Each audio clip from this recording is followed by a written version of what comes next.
যে সমস্ত মানুষগুলা সামান্য 500 টাকার জন্য, 1000 টাকার জন্য, 2000 টাকার জন্য, 5000 টাকার জন্য, 10,000 টাকার জন্য এমএলএর পিছনে পিছনে ঘুরে বেড়ান, তাদের জন্য আমি কথাটা বলছি। আমি তাদের জন্য শুধু বলছি, যারা নমাজ রোজা ছেড়ে দিয়ে এমএলএর পিছনে ঘুরে বেড়াচ্ছেন, এমপির পিছনে ঘুরে বেড়াচ্ছেন, কোনো মেম্বারের পিছনে ঘুরে বেড়াচ্ছেন, কোনো প্রধানের পিছনে ঘুরে বেড়াচ্ছেন, তাদের খুবই ভয়াবহ অবস্থা হবে কিয়ামতের দিন। এটা আমি না, এটা আল্লাহ তাআলা স্বয়ং কোরআনে বলছেন। আপনি সূরা ইব্রাহিম খুলেন, সূরা ইব্রাহিম আয়াত নম্বর 21 থেকে 22। এটা আমি বলবো না, আল্লাহ তাআলা কোরআনে তিনি নিজেই স্পষ্ট জানিয়ে দিয়েছেন। وبرزوا لله جميعا فقال الضعفاء للذين استكبروا إنا كنا لكم تبعا فهل أنتم مغنون عنا من عذاب الله من شيء قالوا لو هدانا الله لهديناكم سواء علينا أجزعنا أم صبرنا ما لنا من محيص। আল্লাহ রাব্বুল আলামিন তিনি বললেন وبرزوا لله جميعا فقال الضعفاء, যেদিন সমস্ত মানুষ আল্লাহ পাক রব্বুল আলামিনের সামনে জমা হবে, একত্রিত হবে, আল্লাহ রব্বুল আলামিনের কাছে যখন সকলকে জমা করা হবে, কিংবা সমস্ত মানুষ যখন একত্রিত হবে আল্লাহর কাছে, আল্লাহ তাআলা বলছেন সেদিন দুর্বল ব্যক্তিগুলো, অসহায় ব্যক্তিগুলো বলবে, ফাকাল আয-যুআফাউ লিল্লাযীনা ইসতাকবারু, যারা দুর্বল ব্যক্তি ছিল, কমজোর ব্যক্তি ছিল, অসহায় ব্যক্তি ছিল, ওই সমস্ত ব্যক্তিগুলো ইস্তাকবারু, অহংকার ব্যক্তিদেরকে বলবে।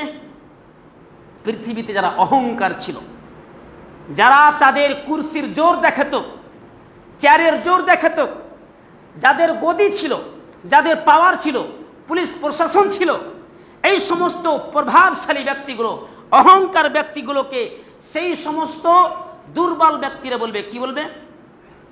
ইন্না কুন্না লাকুম তাবআন ফাহাল আনতুম মুগনুনা আন্না মিন আযাবিল্লাহি মিন শাই। আল্লাহর কাছে তারা বলবে, নিশ্চয় আমরা তোমাদের অনুসারী ছিলাম, আমরা তোমাদের পেরোকার ছিলাম, অনুসারী ছিলাম। তোমরা পৃথিবীর বুকে যা কিছু বলতে সবই আমল করতাম, সব কিছু শুনতাম। ও নেতারা শুনো, ও মেম্বারেরা শুনো, প্রধানেরা শুনো, এমপিরা শুনো, এক কথাই তোমাদের পিছনে ঘুরে ঘুরে জীবনটাকে নষ্ট করেছি। ইন্না কুন্না লাকুম তাবআন, তাবআন মানে হচ্ছে অনুসারী করা। ডাক দিয়েছ, বটতলাবাসী তোমরা শুনো শুনো, আজকে একটা মিছিল বের করব, চলো আমার পিছনে পিছনে চলো। সবাই, যুবক ছেলে, বাচ্চা ছেলে, বৃদ্ধ মানুষ, যত সবাই কিন্তু তার পিছনে পিছনে ছুটতে শুরু করলো। রাত্রে আজকে একটা পার্টি দেওয়া হবে, মিছিলে চলো। নামাজ নেই, কালাম নেই, দোয়া দরুদ জিকির আজকার কোনো কিছু নাই।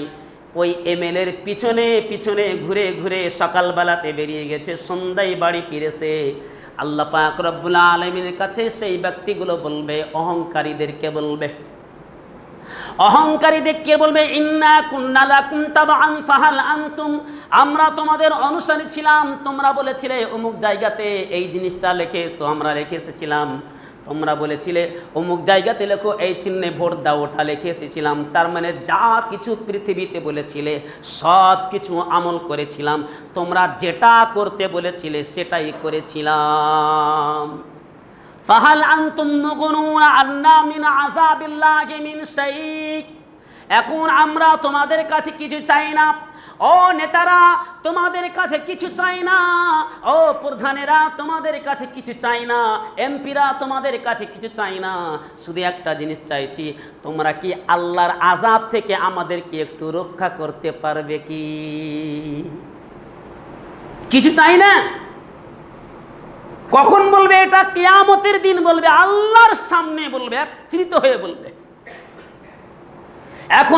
এখন আমরা তোমাদের কাছে কিছু চাই না। 500 টাকা, 1000 টাকা, 5000 টাকা, 10,000 টাকা, বাড়ি গাড়ি কিছু চাই না।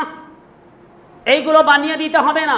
ফাহাল আনতুম মুকুনুনা আন্না মিন আযাবিল্লাহি মিন শাই, আল্লাহর আযাব থেকে বিন্দু পরিমাণ তোমরা কি আমাদেরকে রক্ষা করতে পারবে কি? এটাই শুধু তোমাদের কাছে চাই। তখন তারা বলবে ক্বালু লাউ হাদানাল্লাহু লাহাদাইনাকুম, আল্লাহ যদি আমাদেরকে হেদায়েত দিতেন তাহলে আমরাও তোমাদের হেদায়েত দিতাম। নেতারা বলবে আল্লাহ যদি আমাদেরকে সৎ পথে চালাতেন তাহলে আমরাও তোমাদেরকে সৎ পথে চালাতাম। সূরা ইব্রাহিমে আল্লাহ পাক রব্বুল আলামিন তিনি এটাই বলছেন, যখন দুর্বল ব্যক্তি, অসহায় ব্যক্তিরা বলবে যে আল্লাহর আযাব থেকে আজকে রক্ষা করো, নেতারা কোথায় তোমরা? আরে জীবন নষ্ট করেছি তোমাদের পিছনে ঘুরে ঘুরে। এত যদি সময় কোরআন হাদিসে দিতাম, যে সময়টা আজকে আমরা দিচ্ছি, এই সময় যদি আমার ছেলেমেয়ের পিছনে দিতাম, জীবন ধন্য হয়ে যেত, আখেরাত সুন্দর হয়ে যেত। আলেম ওলামারা কিভাবে চেঁচিয়ে চেঁচিয়ে কথা বলেছে, জোরালো আওয়াজে কণ্ঠস্বরে বলেছে, তারপরও শুনিনি। তোমরা শুধু একবার ডাক দিয়েছো, তোমাদের কথাতে আমরা ছুটতে শুরু করেছি। তো তোমাদের অনুসরণ করলাম দুনিয়াতে, তোমরা আজকে আমাদের একটু কিছু উপকার করো, উপকার করে দাও, আল্লাহর আযাব থেকে আমাদেরকে বাঁচিয়ে নাও। এই কথা যখন প্রভাবশালীদেরকে যখন বলা হবে, তখন তারা বলবে ক্বালু লাউ হাদানাল্লাহু লাহাদাইনাকুম, আল্লাহ যদি আমাদের হেদায়েত দিতেন তাহলে তোমাদেরকে আমরা হেদায়েত দিতাম। কিন্তু দুঃখিত, আল্লাহ আমাদের হেদায়েত দেয়নি দুনিয়াতে। শুধু তাই নয়, এই কথা বলে চুপ থাকবে? চলেন আর একটু আগিয়ে যাই। সাবাবুন আলাইনা আজাযিনা আন সাবারনা মা লানা মিন মাহিস। সাবাউন মানে হচ্ছে বরাবর, একইবারে বরাবর, সমান, পুরো সমান। তোমরা এবং আমরা একই বরাবর হয়ে গেছি। দুনিয়াতে আমরা ছিলাম নেতা আর তোমরা আমাদের অনুসরণ করতে, তোমরা ছিলে প্রজা।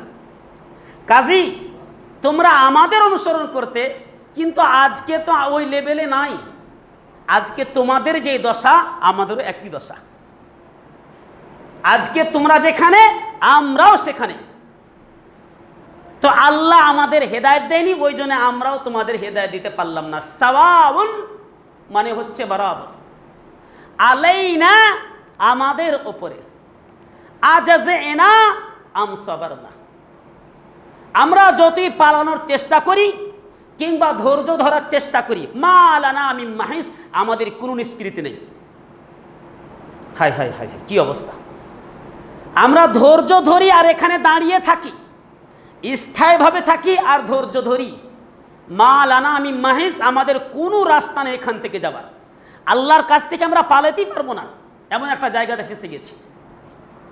এবার চলেন, এটা ছিল 21 নম্বর আয়াত। 22 নম্বর আয়াতে কি